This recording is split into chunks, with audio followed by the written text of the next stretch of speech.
મુક્તભાઈ, વચ્ચે આપને પૂછી લઉં કે આપનું શું મંતવ્ય છે આ વિશે? જે રીતે ધસમસતાપુરની જેમ આપણે આગળ વધી રહ્યા છે ભારતીય જનતા પાર્ટી, એ માટે આપનું શું મંતવ્ય છે? ગુજરાતના વિકાસમાં એક અભૂતપૂર્વ ઘટના આકાર લઈ રહી છે કે હવે ગુજરાતની 6 કરોડની પ્રજા એક સ્વયં સિદ્ધ કર્યું, હવે વિકાસ વિકાસ અને વિકાસ આ જ ગુજરાતનું ફ્યુચર છે. કાસ્ટિઝમ, લોકલ ઇશ્યુઝ, ટ્રાઇબલ ઇશ્યુઝમાંથી ગુજરાતની જે ઓળખાણ છે કે વિશ્વની અંદર ગુજરાતનું એક આગવું સ્થાન છે. ગુજરાત હેઝ એસ્ટાબ્લિશ ધેમસેલ્સ કે they are the trend setters.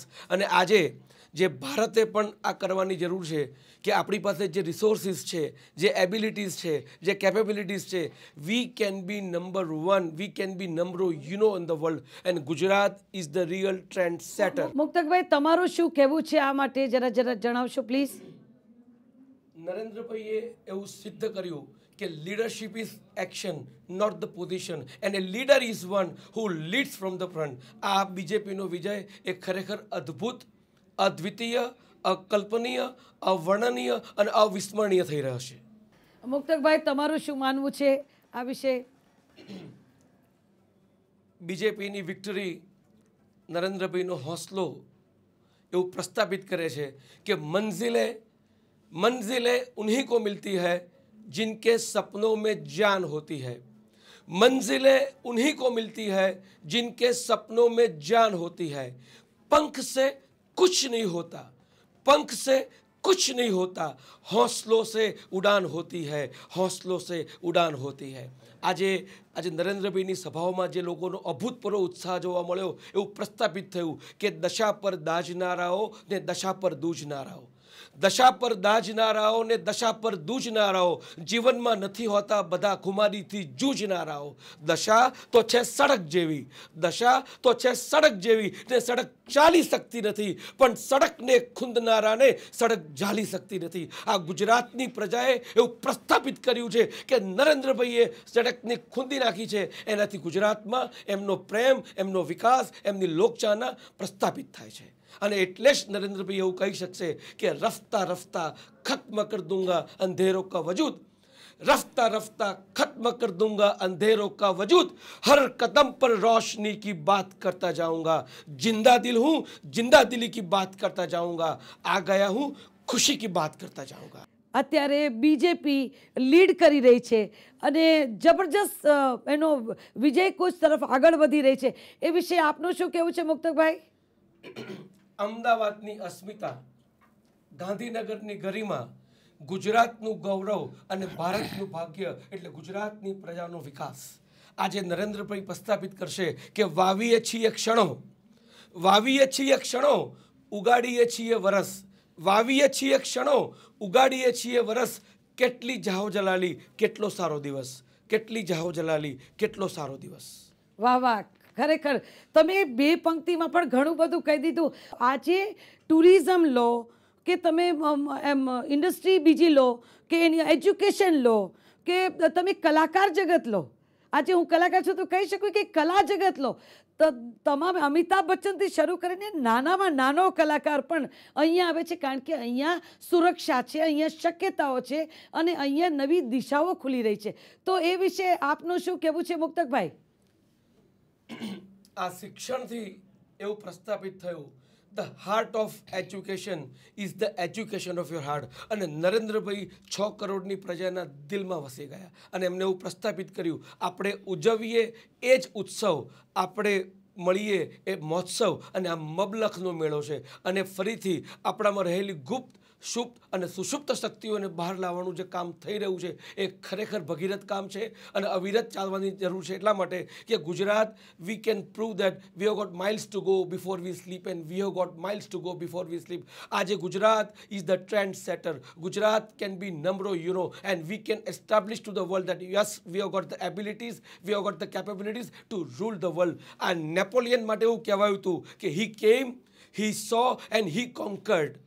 He came, he saw and he conquered. આજે હેટ્રિક માર્યા પછી ગુજરાતે વિશ્વને બતાવી દીધું છે કે નરેન્દ્રભાઈ કેમ, નરેન્દ્રભાઈ સો એન્ડ નરેન્દ્રભાઈ કોન્કર્ડ. તો આજે ગુજરાતની અંદર પણ આપણું જે ખમીર છે, આપણું જે ઉત્સાહ છે, આપણી જે શ્રદ્ધા છે, જે ટીમવર્ક જે કામ થયું છે કે ટુગેધર એવરીવન એચીવ્સ મેક્સિમમ રિઝલ્ટ્સ એ સ્વયં સિદ્ધ થયું છે. મુક્તકભાઈ, આપના અંદાજમાં શું કહેશો? ઇતિહાસ, હિસ્ટ્રી, નરેન્દ્રભાઈએ ગુજરાતમાં એવું પ્રસ્થાપિત કર્યું, his story is equal to history, dynamism is thy name is Narendra Modi. અને આજે વિશ્વએ એવું સ્વીકારી લીધું, east or west, Narendra Modi is the best. આજે ગુજરાતનો જે વિજય છે એ ગુજરાતની 6 કરોડની પ્રજાનો વિજય છે, એમના વિશ્વાસનો વિજય છે. અને ગુજરાતની પ્રજાને એક વિશ્વાસ હતો, અને વિશ્વાસ એટલે શું કે જેમાં વિશ્વ છે, શ્વાસ છે અને આશ, હોપ. આજે ગુજરાતને જે આશાઓ છે, આજે અમને વિશ્વાસ છે કે નરેન્દ્રભાઈ મોદીની એબલ લીડરશિપમાં એ આશાઓ પરિપૂર્ણ થશે. મુક્તકભાઈ, ભાવિનીબેને કહ્યું કે નીવડે વખાણ થાય, શું કહેશો આપ? ગુજરાતની પ્રજા, એના જીન્સમાં, એના લોહીમાં પીસ, પ્રોગ્રેસ અને પ્રોસ્પેરિટી છે. ગુજરાતની પ્રજા નેગેટિવિટીમાં માનતી જ નથી. અને ગુજરાતની પ્રજાએ એવું કહી દીધું કે અસીમ અંધેરો કો મત કોસો, हो सके तो एक दिया और जलाओ, हो सके तो एक दिया और जलाओ. गुजरातनी प्रजा बिल्कुल स्पष्ट है कि they believe in positivity, they believe in creativity, they believe in prosperity. મુક્તકભાઈ, આપ શિક્ષણ જગત સાથે સંકળાયેલા છો, 3Dનો પ્રચાર, હાઈટેક પ્રચાર આપે જોયો, શું કહેશો એ બાબતે? યુથની અંદર એક ટ્રીમેન્ડસ પોઝિટિવ મેસેજ ગયો. ઇનોવેટિવનેસ, ક્રિએટિવિટી, અવેરનેસ, યુનિકનેસ, આ બધી વસ્તુ સ્પર્શી ગઈ. અને એક વસ્તુ ક્લિયર છે કે યુથને એટલું બધું મીડિયા એક્સપોઝર છે કે નેગેટિવિટી એમને ટચ નથી કરતી. અને આજે એ લોકો ઈચ્છે છે, એમને વિકાસ જોઈએ છે, એમને શાંતિ જોઈએ છે, એમને સિક્યોરિટી જોઈએ છે. આજે દિલ્હીની જે ઘટના થઈ રહી છે, આજે વિશ્વમાં આજે ગુજરાત પર નજર છે. Gujarat has to work as a role model. આજે ગુજરાત એવું પ્રસ્થાપિત કરી દેશે કે east or west, Gujarat is the best. તો આજે ગુજરાતને બેસ્ટ દિશાની અંદર આજે ગુજરાતના 6 કરોડની પ્રજા એવું કહે છે કે 2, 2.5 ને 4 અક્ષરના 2, 2.5 ને 4 અક્ષરના વીજ, વર્ષા અને મેઘધનુ, 2, 2.5 ને 4 અક્ષરના વીજ, વર્ષા અને મેઘધનુ. અરે આટલા બધા અક્ષરોનું મારે કરવું શું? તું જ્યાં ઝરમર ઝરમર વરસે, તું જ્યાં ઝરમર ઝરમર વરસે અને હું રૂએ રૂએ ભીજું. અરે મારા વાલમ, મારું ચોમાસું તો એક અક્ષરનો તું, મારું ચોમાસું તો એક અક્ષરનો તું. મુક્તકભાઈ, આપ શું કહેશો? જે રીતે સુનિલભાઈએ વાત કરી, વાત આમાં વિકાસનો જીત, વિકાસનો જેને કહેવાય કે વિકાસની જીત થઈ રહી છે, મતદારોની જીત થઈ રહી છે.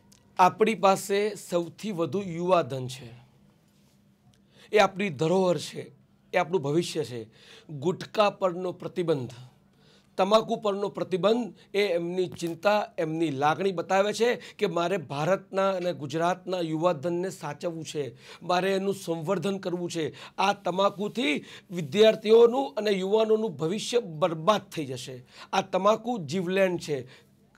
તો આજે એ ગુટકા પરનો પ્રતિબંધ આજે વાલીઓને, સમાજને અને વિશ્વએ એની જબરજસ્ત હકારાત્મક નોંધ લીધી છે કે આ એક માણસ છે કે જેને ભારતના યુવાનોનું સંવર્ધન કરવું છે. અને આ યુવાનોને વિશ્વને એવા આપવા છે કે જે આપણા બિલ ગેટ્સ પુરવાર થઈ શકે, આપણે ઓબામા પુરવાર થઈ શકે, આપણે અમિતાભ બચ્ચન પુરવાર થઈ શકે, અને આપણે વિશ્વને બતાવી શકીએ છીએ કે east or west, Gujarat is the best. અને આજે એવું કહી શકીએ, ગુજરાતની પ્રજા એવું માને છે, એવું પ્રસ્થાપિત કર્યું કે અશ્રુઓના પડે પ્રતિબિંબ એવા અરીસા ક્યાં છે, હું કશું પણ ના કહું એવા શક પણ ક્યાં છે. તો આજની પ્રજા ગુજરાતના મુખ્યમંત્રીમાં આ વિશ્વાસ ધરાવે છે, આ આસ્થા ધરાવે છે, આ શ્રદ્ધા ધરાવે છે.